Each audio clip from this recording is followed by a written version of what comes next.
Fala pessoal, tudo bem? Um bom dia, uma boa noite, uma boa tarde para quem tá vendo a gente. Hoje a gente vai estar falando um pouquinho como é que foi o desenvolvimento do Zumbisco, falando um pouquinho dos desafios de desenvolver dos jogos para VR, tanto em modelagem, sobre um pouquinho de UX e UI, falando sobre game design. O nosso CEO tá aqui com a gente, então assim, vocês vão poder até mesmo fazer perguntas para a gente poder responder vocês nos próximos vídeos. Então assim, apresentando aí, cada um vai se apresentar. Eu sou Paulo, trabalho na parte de 3D, faço os personagens, as armas, a parte de tech art, iluminação, entre outros. Fala aí, Dai. Eu ia falar: "Vai, Eli". Então eu sou Dai, eu sou a diretora de arte, UI UX, eu fiquei responsável pela parte da direção de arte, do Zumbisco, dos conceitos dos zumbis, dos conceitos das armas que o Paulo modelou. Ajudei também na parte de criação do Green Box com o Eli e também com o Paulo, e está sendo uma experiência super agradável, porque foi um dos projetos, assim, iniciantes na parte de VR, para mim, desafiador, porque eu nunca tinha trabalhado com VR e foi aqui que eu tive essa experiência e eu acho muito interessante poder compartilhar com vocês esse momento tão legal. Vai, Eli. Beleza, bom, meu nome é Eli, eu sou formado em jogos digitais, sou game designer aqui da equipe e ajudei tanto na parte de game design quanto na parte de construção dentro da Unity ali, que foi a engine que a gente utilizou para criar o jogo. E é isso, vai lá, Henrique. Bom, primeiro, eu sou o Henrique, quem começou essa brincadeira aí, encontrando essas pessoas maravilhosas. Tem a Dai, tem o Ali, tem o Paulo, tem outras pessoas também que vai aparecer ao longo das séries aí de vídeos. Eu tenho um papel de opinião, aquela pessoa que opina naquilo que está sendo desenvolvido. A minha formação, na verdade, é técnica como programador, mas a gente topou o desafio aí de começar a desenvolver jogos. A gente já estava desenvolvendo jogos educativos, só que 2D, e depois de algumas circunstâncias, a gente, vamos nos arriscar no VR. E foi uma aposta divertida, com muito medo inicialmente, mas acabou dando tudo certo, né? E tá aí o Zumbisco sendo lançado. Tem um outro game que a gente vai falar um pouquinho a respeito, foi onde a gente começou a aprender muitas coisas. E eu confesso para vocês que construir esse canal também, ajudando outros desenvolvedores, a outros players a desenvolver também para a comunidade VR, vai enriquecê-los, vai nos enriquecer também e fomentar o mercado interno para essa tecnologia que lá fora está bombando e aqui está começando a engrenar e criar uma comunidade já bem consistente, né? Opa, vamos lá. O que a gente vai estar fazendo hoje é falando sobre desenvolvimento de jogos na área de VR. Então vamos nos aprofundar mais. O que é desenvolvimento de jogos? Desenvolvimento de jogos, no grosso modo, é desenvolver softwares interativos de lúdicos, aonde a gente tenta passar boas experiências. E os maiores desafios disso para o óculos VR é passar a experiência, é passar vamos dizer assim, a imersão. Não é à toa que o nome da empresa é Imerse. Porque o que a gente quer passar não é somente aquela diversão padrão que a gente tem, em jogos de tela, né, são jogos aonde você vai entrar, você vai estar em primeira pessoa, você vai sentir a experiência, por mais que você não esteja pegando, né, vamos dizer assim, numa arma ou algo do tipo, você está com o controle, e isso vai lhe dar, o sentimento de gatilho, o sentimento de pegar. Lá ele. O nosso jogo ele enfrentou alguns desafios na hora de desenvolvimento, principalmente na questão de, vamos dizer assim, de ajustes de altura. Acho que foi uma das partes que mais pegou na hora do desenvolvimento da gente. Mas em questão de 3D, que é a minha parte, posso dizer a vocês que foi bem desafiador, porque assim, a gente que vem de programações e softwares mobile, jogos têm que ter baixa poligonagem. Já em óculos VR, ele é um meio termo, e vamos dizer assim que ele se iguala ali em quase um console, mas a gente tem que ter um certo cuidado com a otimização, um certo cuidado com tipos de texturas. E futuramente, assim, ao longo dessa semana a gente vai estar mostrando mais conteúdo do jogo, vou estar trazendo também alguns modelos, vamos dizer assim, mais, como eles foram feitos, como eles foram produzidos no geral. Hoje é mais uma conversa para a gente poder se apresentar e mostrar para vocês o nosso conteúdo. O que eu vou mostrar agora para vocês, vamos dizer assim, são os bastidores do desenvolvimento na hora da gente construir um cenário, na hora da gente poder construir todo o ambiente imerso. Antes de mais nada, explicar para vocês que isso aqui é o cenário. Às vezes você tá ali jogando, você tá dando tiros ali no zumbi, você não percebe certos detalhes e coisas que a gente quis esconder para poder facilitar, na otimização do jogo. E isso é extremamente necessário na construção de vários jogos. É por isso que quando às vezes você cai no limbo de um jogo, você vê a cena totalmente quebrada, desestruturada, mas isso é normal, isso é do desenvolvimento do jogo. Essa daqui é a nossa fase 1. Como vocês podem ver, nós temos vários banners espalhados que seriam os nossos tutoriais, que justamente foi a Dai que produziu esse daqui. São as informações do tutorial, que é a parte de HUD, a parte de UI UX que ela produz. Toda essa organização e manipulação quem fez foi o Elin. Já foi onde ele colocou todos os pontos. Então assim, eu vou deixar que eles falem melhor. Então assim, Dai, se quiser falar alguma coisa. Então, o primeiro desafio que eu tive trabalhando com VR era para tentar entender como usar a parte do UI UX sem perder a imersão dentro do VR, né? Porque assim, quando a gente coloca o VR pela primeira vez, eu me lembro de uma reunião quando o Henrique comprou o VR e falou: gente, é outro mundo. Tu coloca aqui, e a gente tava vendo ele transmitir, a gente não sentia isso. Aí eu até ficava me questionando: nossa, nem é tudo isso, sei lá, acho que ele tá viajando na maionese.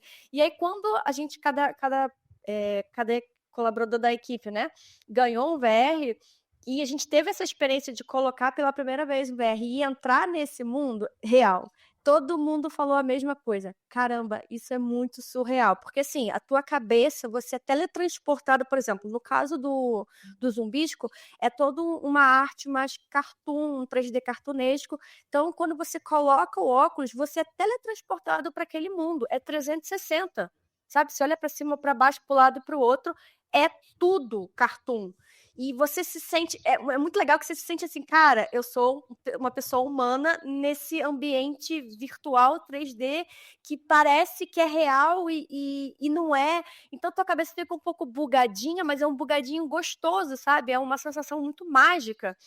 E aí que entra o meu primeiro desafio, que foi a parte do UI UX. Quando a gente está jogando um jogo ou num tablet, ou no computador, ou no celular, a gente pode colocar as informações na HUD, alguns botões, não muito, né? Até para também não exagerar. Tem alguns jogos que eu particularmente não gosto, que enche de informação, enche de botão, enche de... E você fica poluído, né? Mas não está errado. Porém, quando você está num mundo imersivo, você não pode encher o ambiente de informação, senão você quebra esse sentimento de magia, de mágico, de imersão, sabe? Então, a primeira coisa que eu tive que trabalhar era isso, cara, como é que eu vou passar a informação para os jogadores sem quebrar a imersão? E a gente teve esse bate-bola, sabe? Colocava e testava e falava, nossa, aqui não tá legal, vamos ajeitar melhor, vamos diminuir. Fizemos várias pesquisas, até em jogos de PC, para tentar entender algum. A gente usou alguns jogos de VR de outras companhias, a gente fez essa pesquisa, isso é muito legal na parte de qualquer criação de jogos, pesquisa. Nunca a gente vai tirar nada da nossa cabeça. A gente tem que pegar, fazer pesquisa, fazer moodboard, pegar referências já existentes no mercado e transformar aquilo. Então, a gente usou muitos jogos para ver como estava sendo feito. E também percebi alguns errinhos, vamos dizer assim, errinhos, que não é bem erro, né? Costumes que algumas empresas de jogos de VR fazem, que para mim, como jogadora, que além de ser artista UI UX, eu também sou jogadora, me fez falta. Por exemplo, uma observação, no início do Zumbisco, a gente não tinha barra de sangue. Por quê? Porque na maioria dos jogos, eles preferem colocar ou num relógio, né, do braço da gente, virtual, só que no nosso não tinha V. E aí eu pensei, putz, não vai incomodar deixar ali aquela UI fixa de sangue, sabe? Da barra de vida ali, porque tá faltando. A gente precisa dessa informação para saber quanto de sangue eu tenho no meio do jogo. Então, essa foi uma das minhas experiências assim, mais incríveis e realmente e bem desafiadoras. Está sendo, ainda continuo estudando bastante sobre isso, sobre o UX dentro do VR. E eu espero que vocês gostem. Assim, a gente pode, durante a semana, né, separar uns temas mais focados em cada área e trabalhar mais profundamente. Como o Paulo falou, hoje é só uma pinceladinha, né? E é isso. E eu vou Quer falar? complementar um pouquinho. O ponto que eu percebi, pelo menos, é como eu falo, ó, a minha função foi bastante de opinar e com a visão bem crítica ao longo da vida, das experiências, a gente acaba testando. Por exemplo, na questão de interface ou de presença, quando a gente está dentro de um jogo comum, a HUD está literalmente dentro do nosso campo de visão. Mas o desafio que a DAI conseguiu superar era sair do ambiente 2D, ir para o ambiente 3D real. Vou te dar um exemplo. Você está com a sua tela aí no campo de visão super confortável.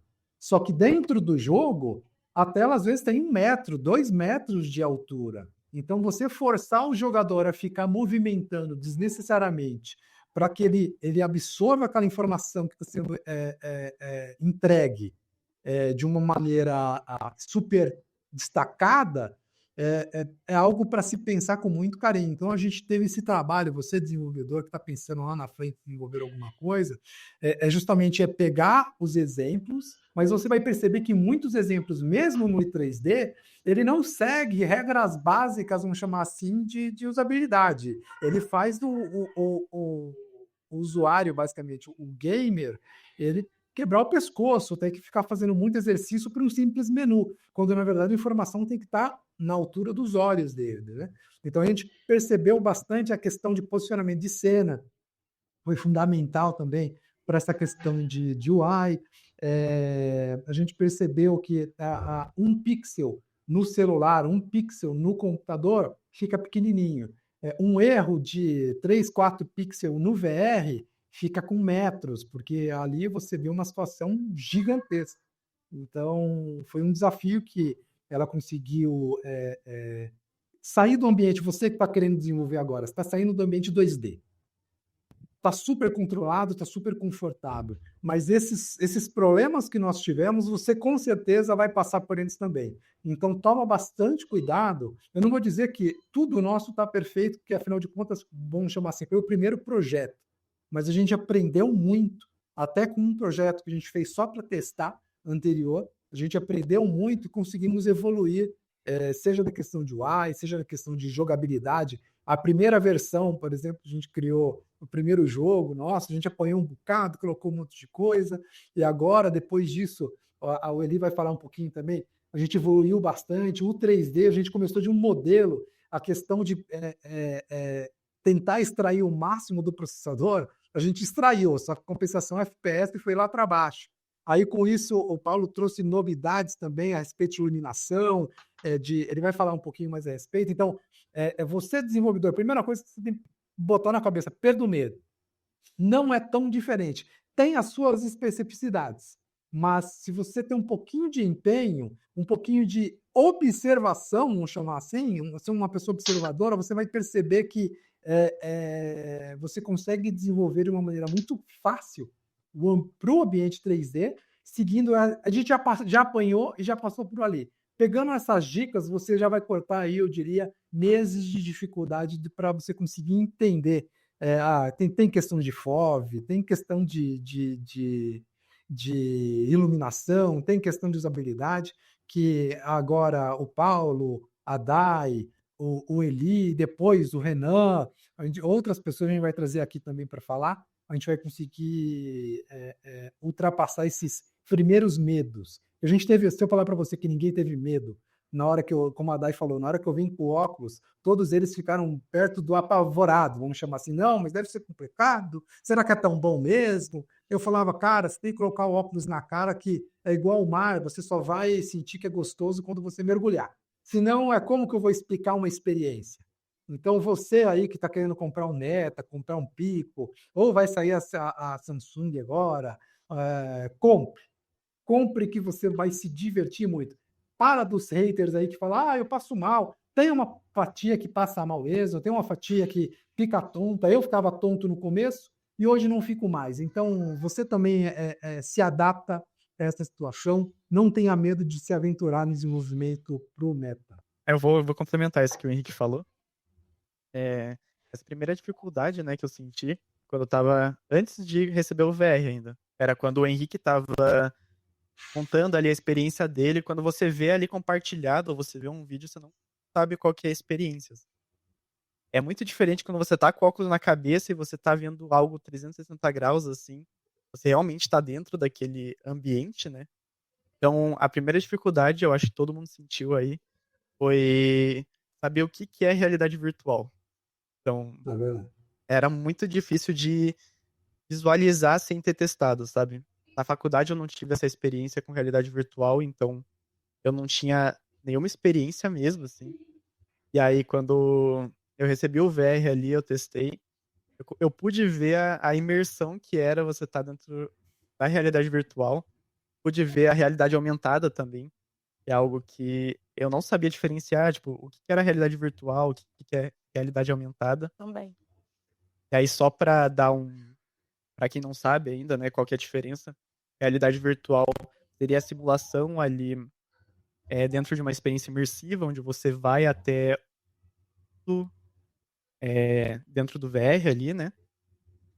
E realidade aumentada seria elementos imersivos dentro do mundo real.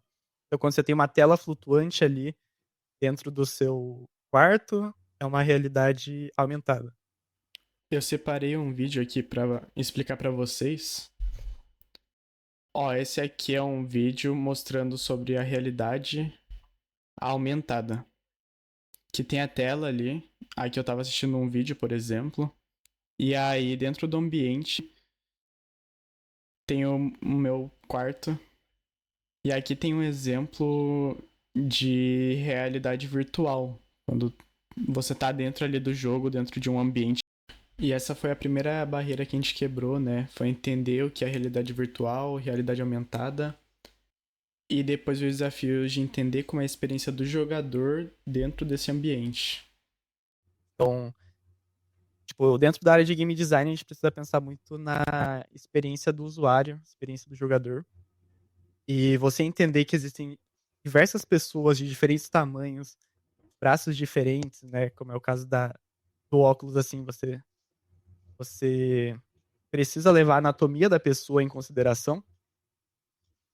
Tem muitos desafios que, como game designer, você tem que pensar antes de criar uma mecânica, por exemplo. Porque você precisa levar todos os aspectos físicos em consideração. É muito diferente de um jogo tradicional, por exemplo, que é um ambiente mais controlado, você tem ali o teclado, o mouse, você não precisa levar tanto isso em consideração, né?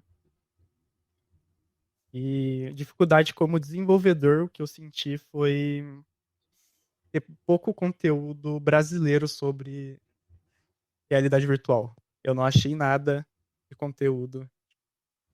É muito escasso, assim, de pesquisas, principalmente da parte de design, assim, não tem quase nada que fale em português mesmo, explique sobre esse conteúdo. Então, eu tive que correr atrás de conteúdos em inglês para me aprofundar melhor no tema.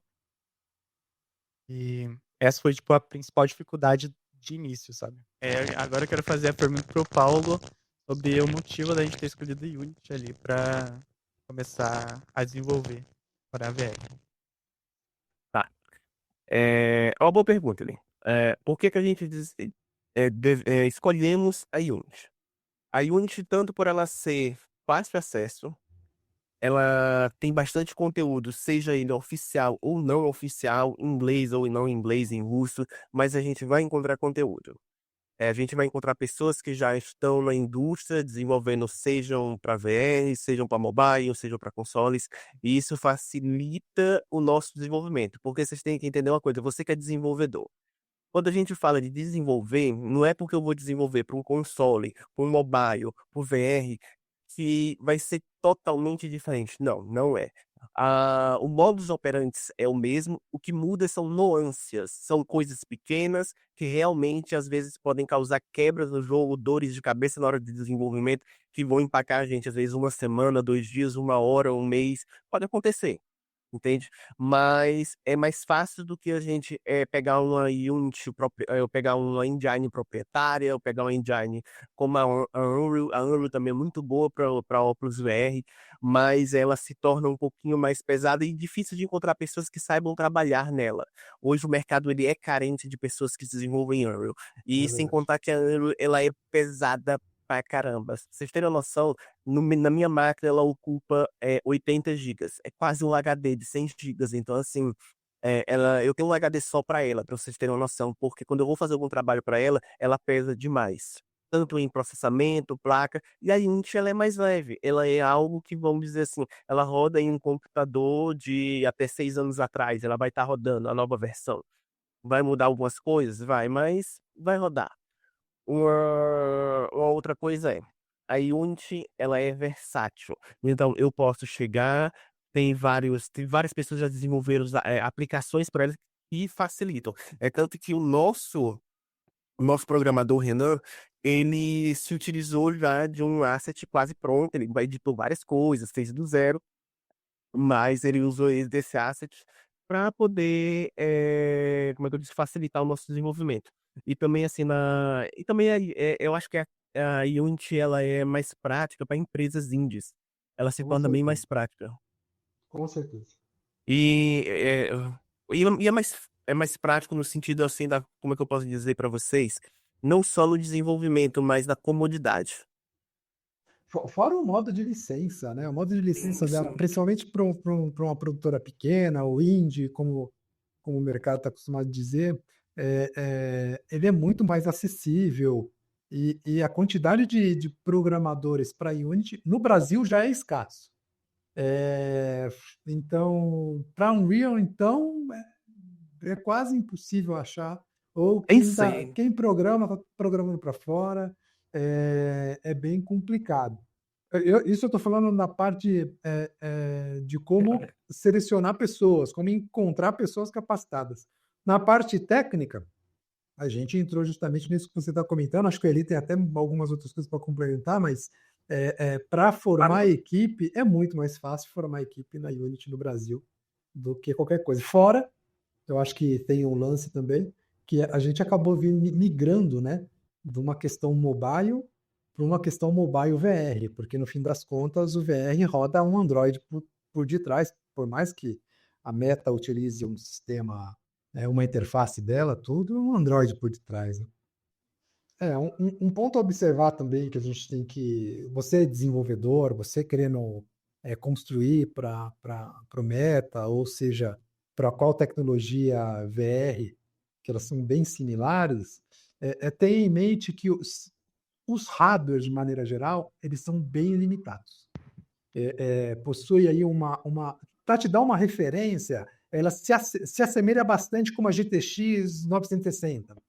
Ou seja, já é uma placa antiga, você tem que cortar muita coisa, cuidado, evita o máximo de shaders, evita o máximo de muitos polígonos. A gente percebeu isso, que a máquina não aguenta, e para ser considerado um bom dispositivo e dar pouco enjoo no jogador, tem que ter pelo menos 72 frames por segundo, você tem que ter um FPS constante, porque a queda brusca gera um pouco de tontura, um pouco de enjoo no jogador. Seja ele o Pico, seja o Meta, eles possuem o mesmo processador. O Meta 2 um pouquinho mais fraco, e o Meta 3 e o Meta 3S é o mesmo processador. Eu não me lembro agora, não me veio de cabeça, mas é um processador bem fraco. Por isso que os jogos em si, eles valem muito pela imersão, não é tanto pelo gráfico. Apesar que nós conseguimos extrair bastante, o nosso jogo está bem bonito visualmente. Outros jogos a gente percebe que está utilizando da mesma técnica, que o Paulo vai falar um pouquinho, só que eles são muito similares. Nas quantidades de botões, é muito similar, é idêntico. Seja 2 gatilhos, direcional e 2 botões clássicos em cada uma das mãos. Basicamente, seja o Pico, seja o Meta, seja outras soluções que você encontra no mercado, é exatamente os mesmos controles. E como aí eu vou fazer os links aqui, aí depois o Eli complementa e o Paulo complementa. A parte da construção do game, você muda um pouco do conceito de você configurar um controle clássico na mão. Porque o controle ele passa a ser uma extensão do teu braço, ele é uma extensão de você dentro do jogo.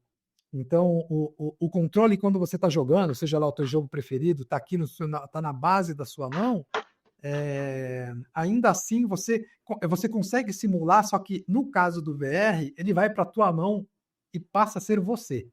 É algo importante para falar. Então, você, desenvolvedor, não vai ter tanta dificuldade, porque no final das contas, vamos pensar comigo, lá tem 2 gatilhos, existem 2 direcionais, opa, não consigo ver aqui, 2 direcionais, e existem os mesmos 4 botões. A única questão que não vai ter é esse botão aqui. O restante é idêntico, só que ele está cortado. Parte do controle, eu vou pegar um aqui, está na mão esquerda e parte está na mão direita. Ali, o Paulo está mostrando do Meta 2 e o Meta 3, pode ver, ó, é idêntico. E se você pegar do Pico, é basicamente a mesma coisa. Então, temos 2... tem um detalhezinho que é aqui, ó. Aqui, basicamente, é universal. É para você segurar as coisas. Então, qualquer coisa que você vai fazer no VR é com esse botão aqui. Mas e no desenvolvimento? O que muda? Primeiro que a Unity já tem algumas bibliotecas que estão mastigadas para você, desenvolvedor, para você simplesmente sair utilizando. É o trabalho parecido do desenvolvimento deste daqui, mas está bem mastigado, então você não vai ter muita dificuldade para converter para isso daqui. Então você, desenvolvedor, meu Deus, parece que é a coisa de outro mundo. Não é. Na parte técnica, vamos chamar assim, como programador, eu posso dizer que você vai conseguir ultrapassar essa barreira sem muita dificuldade. Você vai ter mais dificuldade, na verdade, com a limitação do hardware, porque você desenvolvendo para um PC, você está com uma 3060, uma 2060, uma 1060, uma 4090, nossa, você coloca muita coisa.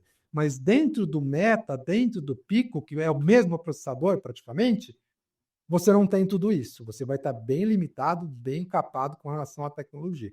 Então, o hardware ele é o impeditivo, mas se você aprender a usá-lo de uma maneira correta, com boas técnicas de desenvolvimento, com boas habilidades, com boa XY, com bom 3D e com técnicas para você imitar, vamos chamar assim, as sombras, para você imitar a iluminação, o Paulo vai falar a respeito, você consegue ter um jogo de ótima qualidade visual, sem sacrificar tanto, que tem muito jogo que parece que é um show de polígono torto, vamos chamar assim, é aquela coisa bem dura, bem bizarra, mas se você tiver um pouquinho mais de trabalho, um pouquinho mais de trabalho de renderizar, um pouquinho mais de trabalho no UX, eu me lembro que a Eli e a Dai ficavam mexendo na quantidade de partículas que tinha uma determinada nuvem para que caiba dentro do processamento e ter uma boa qualidade de entrega.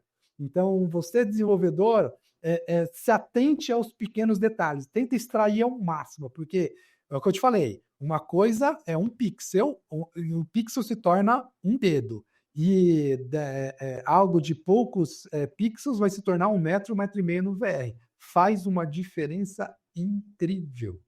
Para você que está desenvolvendo, a gente que trabalha com text e arte, a gente que trabalha com 3D, a gente conhece o chamado bake de iluminação. Mas, de fato, o que é o bake de iluminação? O bake de iluminação é você fazer toda a estrutura de iluminação dentro do cenário. Essa estrutura, ela vai meio que, a grosso modo, ela vai bater uma foto da iluminação e jogar em cima do cenário. É isso, basicamente é isso. Porém, entretanto, todavia, você, dependendo da situação, para o seu computador não ficar sofrendo para fazer um bake, 10 horas fazendo um bake, errei, eu vou ter que fazer de novo, faz com a menor resolução possível. Faz com a maneira mais otimizada. Por quê? Teste, erre rápido, mas lá na frente vão ter que corrigir. Nós tivemos alguns problemas assim, que a gente estava tentando fazer logo, era com alta qualidade, tudo não funcionou. É tanto que o nosso jogo, a iluminação que eu coloquei nele, ela tá com uma boa iluminação, mas com uma baixa resolução. Por quê? Não necessita você ter um mapa de textura de bake dentro de um óculos VR, porque como a iluminação é muito espalhada, e só é iluminação, ela só ficou com 512. perdão, 1024 por 1024, entendeu? Em vez de ser 4K, 8K, eu desci para 1024 e esses 1024 estão funcionando perfeitamente. Você olha para a iluminação, por ela ser branquinha, ela ser azulada, ela ser de qualquer cor e ela tá espalhada pelo cenário, você consegue visualizar bem, entende? E você entende que aquela iluminação ela tá como se tivesse implementada ou fosse em tempo real, mas ela não é. As nossas iluminações, todo o nosso jogo, ela é trabalhada em bake, e isso facilita muito. Tanto a parte de textura, só a parte de textura que é bem pesado mesmo, realmente, se você quer ter uma boa qualidade no VR, você tem que trabalhar com texturas acima de 2K, acima de 4K. O nosso jogo, ele trabalha com texturas à base o chão tá à base de 8K, dependendo do meta. No meu meta, que o meu meta, ele é o meta 2, ele vai para 1020. Não, ele vai para 2K e no Meta 3 ele fica em 4K. Eu gostaria até acho que... Perdão, pode mandar bala. Eu só ia falar Eu- para ele e vocês, na verdade, falar um pouquinho do problema da árvore. Eu acho que Isso que eu ia falar agora. Eu ia falar maravilha. exatamente agora.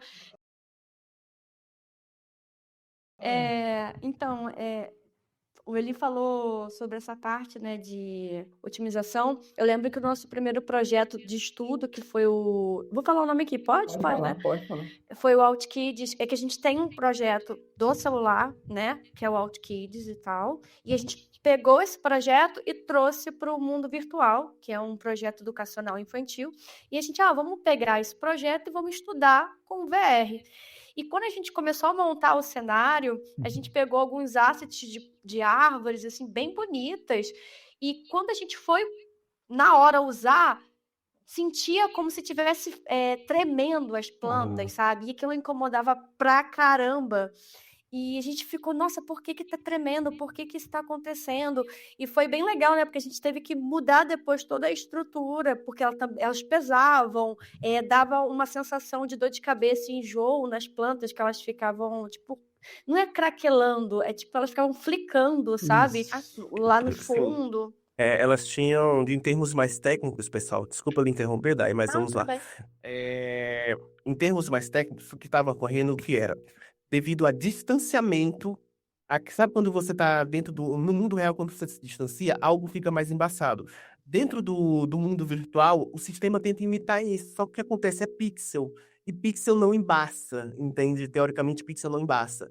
E a gente conseguiria ver os pixels se mexendo pequenininho, como o Henrique mesmo falou. Um pixel pequeno, para nós, no mundo real, dentro do virtual, ele é enorme. Então, assim, isso gera um desconforto, ele gera um tremelique, como a flicagem, como a Dai falou. E isso, nossa, isso foi um desafio muito grande. Tanto, acho que para a gente da área de arte, né, Dai? Que a gente ficamos bem frustrados com isso. E como na questão técnica, porque quem tá fazendo toda essa parte técnica era eu, e isso tava me irritando já. Eu acho que o maior problema que a gente teve é uma coisa para você desenvolvedor. A gente ouve muito falar em trabalhar com o level of detail, né? O velho load dentro do mundo dos jogos. Mas para óculos VR não é interessante você trabalhar com mais do que 2 level of detail. Trabalhar sempre no máximo com 2 ou 3 ali, mas sempre lembrando que o que é mais próximo ele ainda tem que ser low poly, ele não pode ser algo mid poly. Entendeu? Então, assim, você tem que saber disfarçar isso bem. Disfarçar com texturas, disfarçar com bakes, e isso facilita. Nós tivemos muitos desafios, principalmente nessa parte de vegetação de folhagem. Porque porque cada folhagem dessa era um material diferente. E os metas não trabalham bem com vários materiais diferentes. Você tem que colocar, de preferência, no máximo 5, 6 materiais. Os shaders da mesma forma, 5 ou 6 shaders para uma cena toda. E sempre delimitando a cena para pequenos blocos, porque isso facilita no desenvolvimento e na otimização. Acho que isso até, inclusive, vale, Paulo, a gente trazer um episódio específico para falar sobre essa otimização, né? Sim. Como a gente pode melhorar a qualidade, né? Por exemplo, a gente percebeu que habilitando lá o AA, né?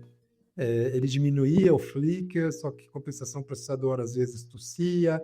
A escala de render, quanto mais alta no VR, faz uma diferença brutal. Compensação, você tem que saber equalizar isso para que o jogo não fique pesado. Tem a questão que acho que é uma dica que dá para a gente usar depois também, é sobre o plugin, trazer um pouquinho a respeito daquele plugin que Sim, o impacta câmera na culling Darktown, também. exato. Então, tem muita técnica que eu acho que dá para a gente trazer aqui no detalhe. Você que está assistindo, a gente vai ter o prazer de exibir justamente as nossas dores e como que a gente conseguiu contornar. E dentro do chat, você passou por isso, compartilha a sua experiência também, que para a gente tem. Já podemos dizer que não estamos mais tão inexperientes, mas compensação, a gente não tem solução para tudo. Talvez você tenha uma técnica melhor que a gente possa utilizar, né? Sim, sim.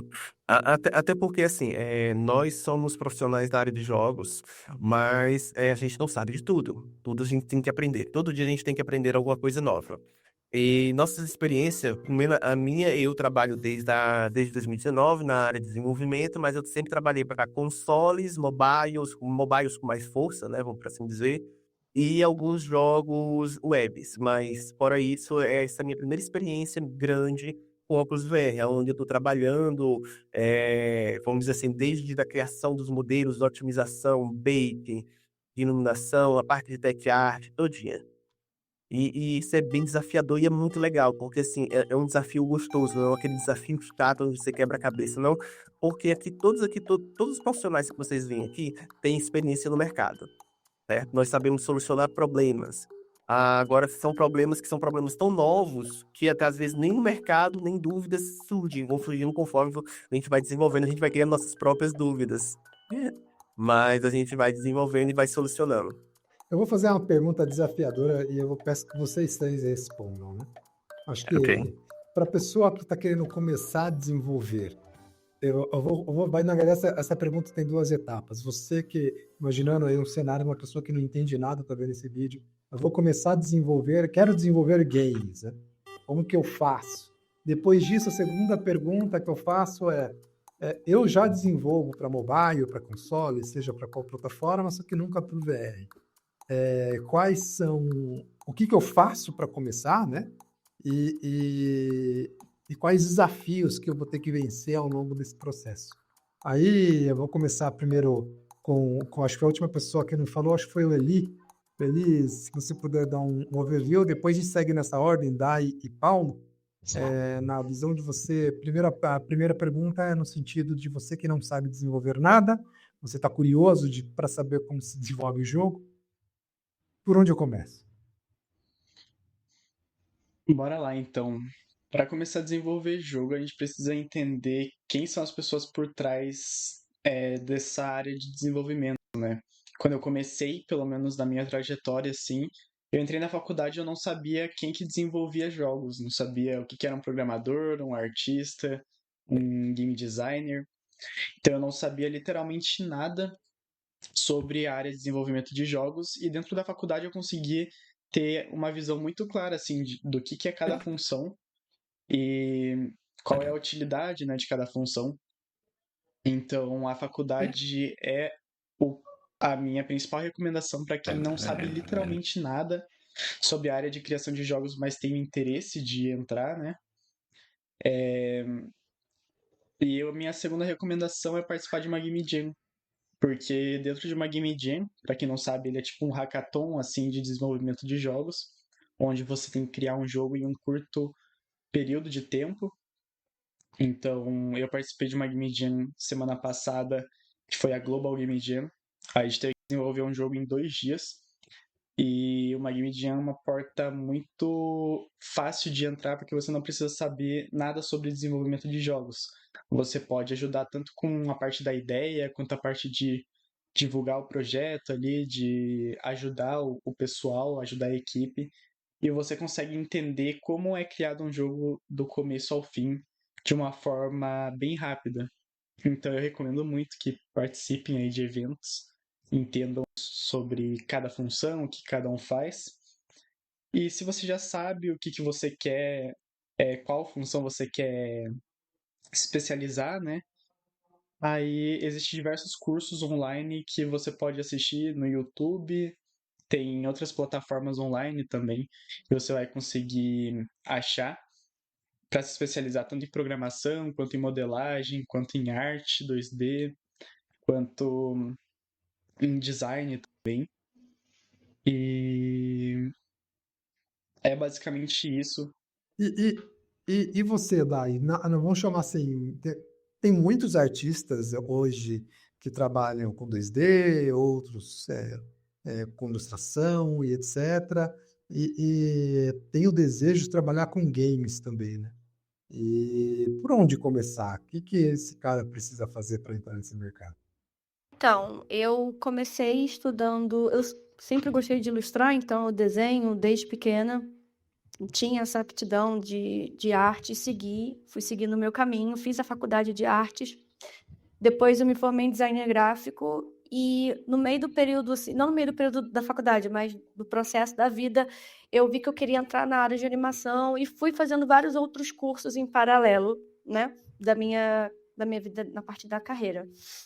Porém, quando eu retornei, que eu fui para fora, trabalhei em estúdio de animação. Quando eu voltei, eu sempre quis entrar no mercado de games, era uma coisa que eu queria muito.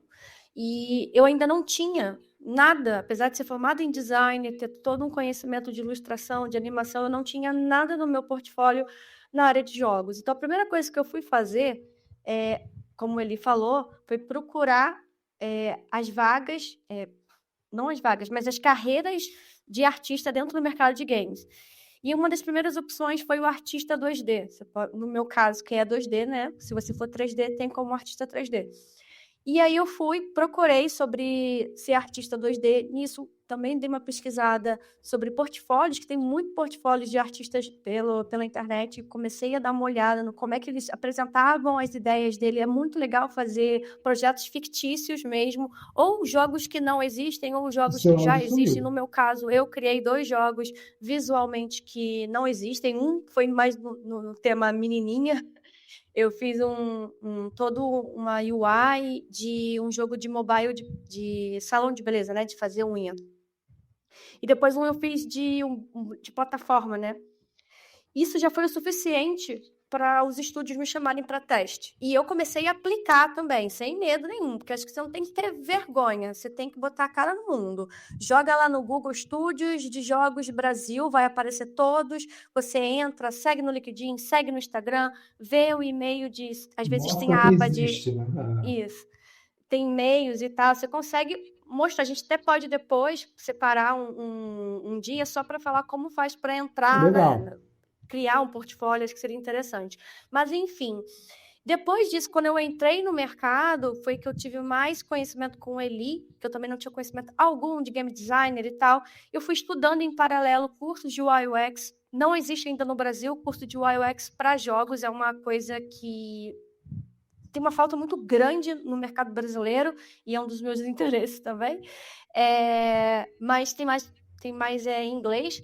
Então, comecei a estudar, comecei a ver vídeos, comecei a trocar figurinhas com colegas. É muito importante fazer network, então eu fiz colegas no LinkedIn de outras empresas, tendo essa troca, nunca tenha vergonha de mandar.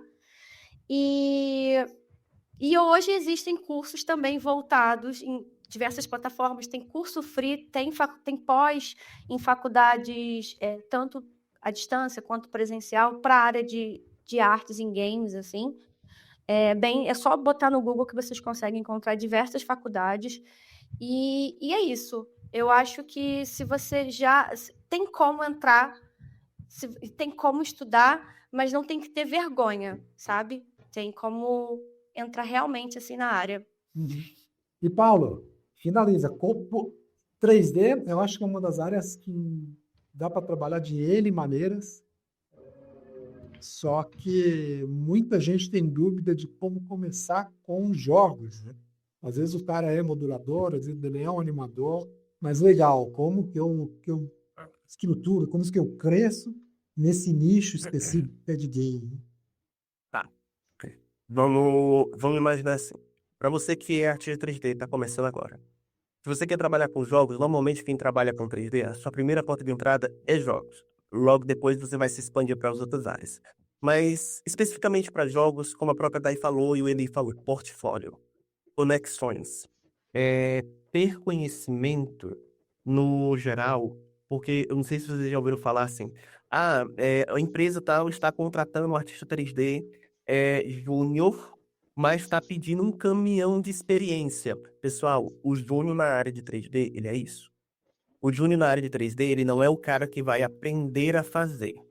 Certo? Ele é diferente de um programador júnior que entra dentro de uma empresa, que a empresa está pegando ele júnior com um conhecimento bem minúsculo para ele começar. Não, a empresa, quando ela quer um programador, um modelador júnior, ela quer um modelador que ele saiba. Entenda o que é uma malha, ele entenda o que é como fazer um pequeno grupo de shader, como rigar a forma básica, ele saber o caminho das pedras, entende? Então, assim, eu vejo muito colegas meus que entraram na área de 3D para jogos se frustrarem porque a empresa tal, o júnior tem que saber como se fosse um pleno. Não, infelizmente não. O júnior tem que saber o que é um júnior mesmo. O júnior dentro da área de 3D, vamos dizer assim, ele é um modelador que ele vai saber pelo menos fazer um boneco. Ele pode não saber texturizar. Ah, não vai ficar perfeito. Mas ele ali, provavelmente, ele vai fazer um bonequinho mais tosquinho, mas que vai se encaixar dentro do trabalho. As empresas elas vão saber escolher. Outra coisa, quem não é visto não é lembrado. Isso é o que o Henrique fala muitas vezes pra gente, e isso é um fato, é uma coisa que a gente que trabalha com 3D, a gente tem que ter em mente. Eu vou fazer um portfólio bonito, mas não funcional. Tá? Esse é o pecado de muitos artistas novos. Faça um portfólio que mostre que você sabe modelar, que você sabe MOV, que você sabe bakear, que você sabe fazer textura, rig. Mas eu só sou especialista em grooming, que é cabelo, essas coisas assim. Então faça um processo. Eu só sou character, então faça só de personagem, faça só de props. Se especialize numa área, certo? Porque se você quer começar, não abrace o mundo pelas pernas. Vá de pouquinho em pouquinho. Você chega lá. Infelizmente, o mundo do 3D é uma grande escada. Você tem que entender que é assim. Imagine duas pirâmides. Uma pirâmide assim e uma pirâmide para baixo. Como é que isso funciona? O mercado hoje ele procura sênior, mas não tem sênior no mercado. O mercado, então, ele desce para o pleno. Mas a quantidade de pleno, ela é nivelada com a quantidade de pleno que está precisando aqui também. Então, assim, normalmente o pleno não sobe porque ele está confortável. Então, você já viu muitos casos de artistas plenos não quererem subir ali para o sênior ou algo do tipo, porque por causa das responsabilidades que são maiores, por causa vamos dizer, dos desafios que são bem maiores mesmo. Porque assim, quando você trabalha como sênior, você tem que entender que você não vai estar mais à mercê de somente seguir regras, mas de gerar regras. Entendeu? Você vai criar conteúdo em cima do que tem. E aquilo ali é a sua regra. Então, se der errado, é você. Entendeu? Já o júnior, não. O júnior ele tem que seguir tudo. Então, você que está começando hoje, você não é nenhum júnior. Você está aprendendo a ser júnior. Entendeu? Então, tenha isso em mente. Crie um portfólio que ele tenha breakdown. O que é o breakdown? É o passo a passo de todo o desenvolvimento que você gerou aquele modelo. Mas é só um carrinho. Problema. Faça um breakdown. Se eu for fazer uma entrevista com um artista, primeiro que eu quero ver, cara, tu sabe abrir um AUV? Tu sabe otimizar o AUV? Porque eu quero abrir essa AUV no Photoshop e quero editar ela, sem precisar ter que mexer no Substance, ou no Marmoset, ou no 3D Coach, ou algo do tipo. Mas o meu modelo só abre no Maya. Tudo bem, então assim, mas ele abre funcional, ele tá funcionando, é isso que importa, entende? Então assim, você tá entrando no mercado de trabalho hoje para ser 3D, tenha em mente, você não é júnior. O júnior é o cara que já está trabalhando. Você está engatinhando, entendeu? Você é um bebê. Então, primeiro você vai ter que aprender a andar para poder ser um júnior. E isso é muito importante hoje no mercado. E é o que falta hoje no mercado de trabalho. São pessoas com boa capacitação para entender qual é a colocação dela no mercado. Eu sou pleno. Certo? Eu sou pleno sênior, porque eu tomo de conta dos modelos, eu faço os modelos, eu soluciono os problemas, eu não preciso de ninguém me supervisionando. A supervisão que eu tenho que ter é da DAI para ela dizer assim, Paulo, faz isso, muda aquilo, porque ela é a diretora de arte. Por muitos projetos fora, normalmente eu trabalho com direção de arte, então assim, eu tomo de conta, eu tenho vários outros projetos onde eu trabalhei, onde eu fui diretor, então assim, eu sei qual é esse processo, eu entendo qual é o processo. E para você que está começando hoje, tenha em mente, tenha um portfólio, tenha boas conexões, como a Dai falou, estude, como o Eli falou, porque assim, é extremamente importante. Você fazer um boneco não quer dizer que você vai saber fazer o segundo, o terceiro, o quarto, não. Você tem que fazer vários e mostrar que sabe fazer o processo. Entendeu? É diferente de um desenho. A Dai, se ela fizer um desenho de uma bruxinha, de uma bonequinha, todo mundo vai saber, ela vai saber fazer outra. Mas no 3D, não. No 3D, você tem que saber, você sabe fazer uma bruxinha realista, você sabe fazer uma bruxinha cartão, você sabe fazer uma bruxinha dançando Macarena. Então, assim, tem sempre isso. E isso ainda é júnior, tá, pessoal? Eu vou trazer até complementar um pouquinho na questão um diferencial para você que está querendo desenvolver jogos e está trabalhando com 3D, agora do lado da pessoa que vai contratar, é se você consegue levar as suas coisas para Unity. Eu acho que isso, ou para as outras engines aí, mas no nosso caso é Unity. Então, para a gente é um diferencial muito grande. Por quê? Porque geralmente empresas indies pequenas ou um grupo de desenvolvedores, ele é um pouco de faz tudo. Porque a gente não tem a mesma potência, vamos chamar assim, financeira que tem uma grande produção. Então a gente trabalha bastante com aquele player coringa. Então ele sabe mexer, modelar, ele conhece animação, obviamente, e sabe trazer isso para dentro da Unity. O Eli, por exemplo, ele sabe trazer para a Unity, sabe mexer com partículas, sabe trabalhar, mas a função central é o game design. A Dai é a mesma coisa. Ela mexe com a Unity, ela entende também, mas a função central dela é artista, vamos chamar assim, diretora de arte. Então, quando a gente, você que está querendo começar, quer trazer, quem está aqui querendo contratar, vai sempre olhar aquela pessoa que é mais abrangente, que ela é mais poli. Ela consegue fazer mais coisas com menos. Então, às vezes, você pode não ser aquela pessoa excelente para trazer para a Unity. Só que naquele momento que a gente está precisando, você traz. Depois, outra pessoa pode vir e polir. Então, tenha isso em mente. Você que está querendo desenvolver e trazer coisas para o ambiente de jogos e quer entrar dentro de uma empresa, eu acho que você, na prática, aprende muito mais rápido do que na teoria. A teoria vai te dar uma base, mas na prática vai aprender mais. Então, tenta ser uma pessoa mais, vamos chamar assim, mais aberta em trazer conteúdos adicionais àquilo que você já trabalha. Tá bom, pessoal? Aqui... Tá bom, pessoal? Aqui agora a gente vai terminar essa live, vamos chamar assim, essa gravação. Eu acho que nas próximas edições a gente vai trazer os conteúdos um pouco mais técnicos, porém, para você que está querendo desenvolver, você que está querendo construir jogos, que ainda tem um bocado de gente que, por mais que desenvolva muito tempo, não consegue desenvolver por VR, às vezes por receio, às vezes vou perder um tempo que eu acho que eu não tenho. A gente queria trazer nesse primeiro vídeo justamente a desmistificação do desenvolvimento VR.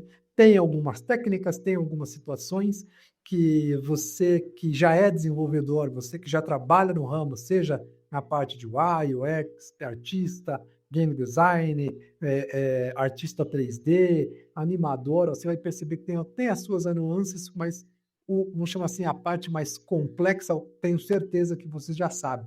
Então, perda o medo, comece a desenvolver. Está aqui no chat, a gente pretende responder tudo e a nossa proposta também é trazer outras pessoas que já estão no ambiente, seja ele no ambiente como desenvolvedor, seja ele como artista gráfico, seja ele como game design, de outras empresas também. Aqui a gente não está fazendo o papel da nossa bandeira, não. A ideia central daqui é ajudar a comunidade de desenvolvimento, principalmente em VR, e enriquecer aqui a vida de todos vocês. Obrigado, Paulo. Obrigado, Eli. Obrigado, Dai. Até o próximo vídeo. Isso aqui como primeira edição. Acho que ficou excelente. E até a próxima gravação. Até a próxima. Valeu. Tchau, tchau. Tchau, tchau.